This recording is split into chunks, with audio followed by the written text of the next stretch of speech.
All right, we're back, and I got my very own key to the Bastille to do this next video. It doesn't fit on my keyring all that well. I guess I'll take that off. It's hard to move around. Anyway, I got that as a little gift, a little replica key to the Bastille. Anyway, here we go. French Revolution Part 2, or Phase 2. I call it the Republican or Radical Phase, because of who takes over and who's running this, and because France will basically quit being a monarchy at this time. So we can really start this phase of the French Revolution with the king's attempt to flee. This is seen as an act of treason. The king's popularity, which was never that great, goes, I mean, he's widely despised for trying to flee France. The émigrés and other nobles who had escaped France already, what were they doing? Well, they were conniving with foreign powers. They were trying to raise military forces to invade France. So if the king's trying to get away, what's he going to do? Probably try to raise forces and crush the revolution. So this is not a popular move. He's going to be watched a lot more closely as he's brought back to Paris. And, you know, the whole escape attempt is kind of a joke. He's got his servants in, himself and his family in servants' clothes so that they look plain. The only problem is if you're servants of the King of France, you probably dress better than most of the people you're going to run into. He's a large party of people, carriages, the whole 9 yards. And they stopped for cheese. Is there anything more French than stopping for cheese? They're caught, arrested, sent back to Paris. They're going to be watched a lot more closely. All right, and this is going to then set several things in train. All of a sudden, there's a lot of interest in dumping the monarchy completely. There's this feeling toward, forget it. We've been trying to write a constitution, the Constitution of 1791, which is almost finished when he makes a run for it. It says April. Say June. My bad. June. That's kind of ugly. Anyway, there's a feeling that just forget it. We've written a constitution, and now he tries to run. The Constitution of 1791 will not be in effect for all that long, and it's going to get dumped. And there's instead a great push to have a republic. And don't confuse this with the Republican Party of today in the United States. The Republicans back then were the radicals. The idea of not having a king at all, of having the people elect representatives, this is seen as tremendously radical.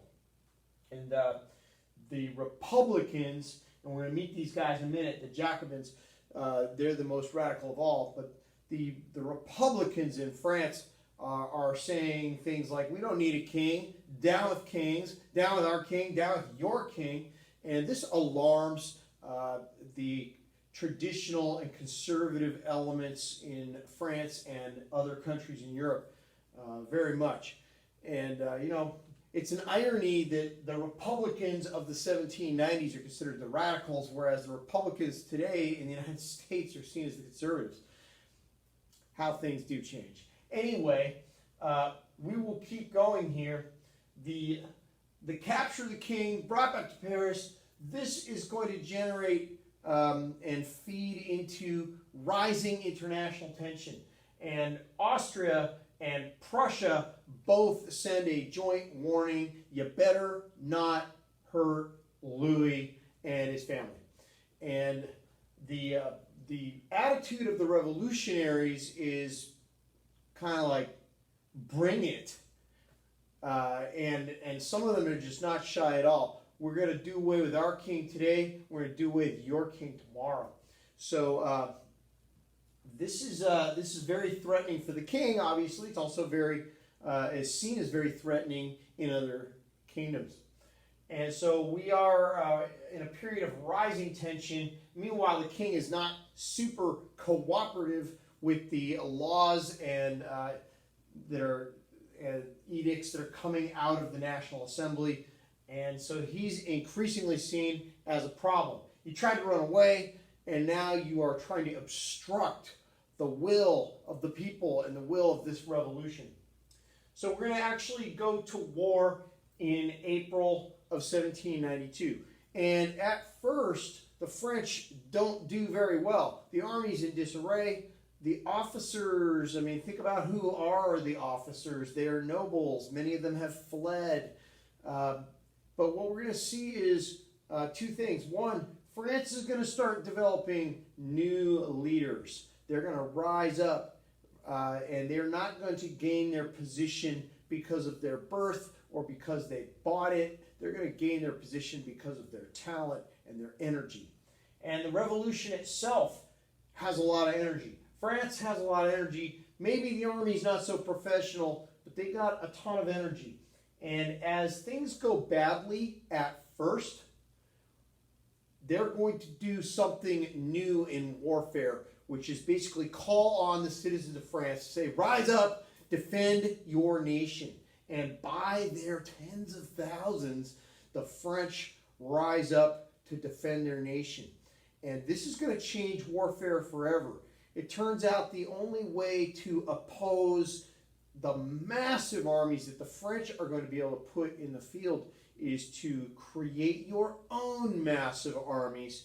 This is something that the monarchies of the 1700s didn't have the money to do and never wanted to do. They didn't want to arm tens of thousands of people, and they also didn't have the money to do it anyway.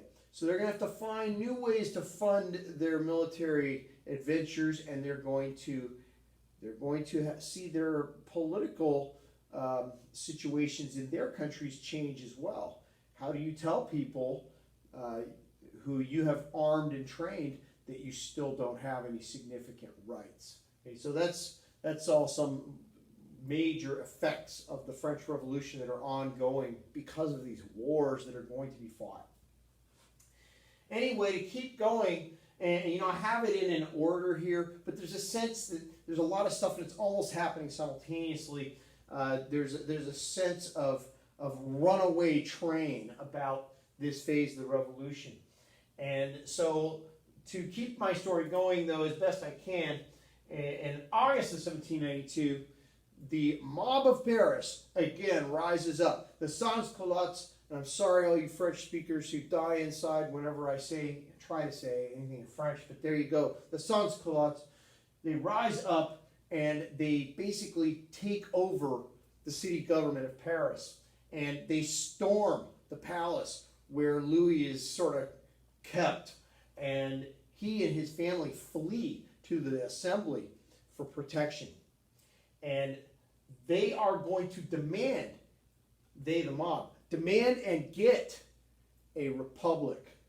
So basically, within about 6 weeks of the insurrection in Paris and the fighting in the streets and the shooting down of the king's Swiss guards, about 6 weeks later, the monarchy is abolished. And now the king is just a citizen. In fact, they give him his official revolutionary title of Citizen Capet. Capet as in Hugh Capet, the king of France back in the later part of the 900s, the first kind of really French king. So he's been very distinctly demoted, and he is basically under house arrest after the insurrection. And the threat level on the king and the rest of the royal family is now very high. This is going to benefit the most radical Republicans of all, the Jacobins, and they will take power under their leader, Maximilien Robespierre.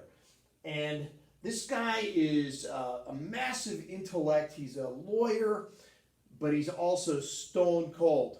And he is going to now take charge of France that is in the middle of a war, and there's more to come. They have They have a very radical program. It's not just that it's Republican, it's also very secular Enlightenment ideas are going to be set loose in France.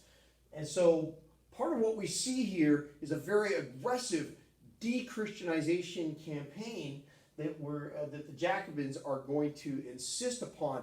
They closed churches, notably the Cathedral of Notre Dame, and instead of being a house of worship of Christ, it's going to become a temple to reason.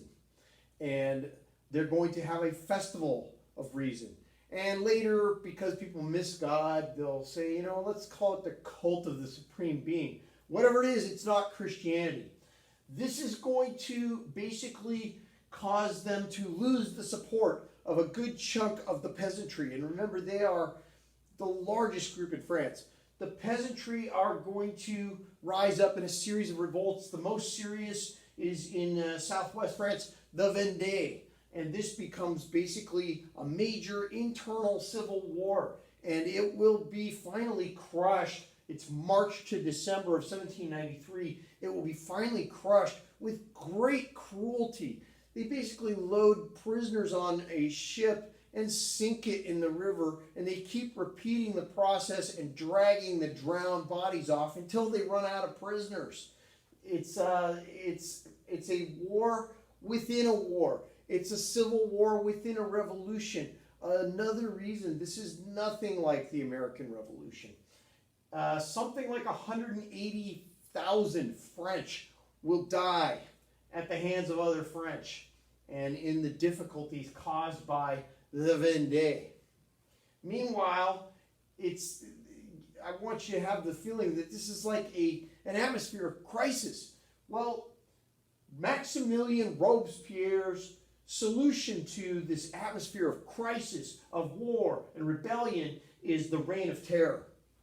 The enemies of the revolution must be hunted down and executed. And he's not shy about this. I'm going to kill whoever it takes to kill. And if the innocent get caught up in it, so be it. Because people need to know we're serious and this revolution will succeed. It will change France forever. And if you get in the way, you will get dead. The first to go, or one of the first, is the king himself. In January 1793, he's sent to the guillotine and his head is removed. There's going to be a lot more to follow. And basically, you could be accused, tried, and executed almost on the same day. Maximilien Robespierre's group is called the Committee of Public Safety, and they basically rule as a power unto themselves. And Maximilien Robespierre and his closest associates are the boss of this group. So he's the virtual dictator of France. The terror takes, we don't know how many lives.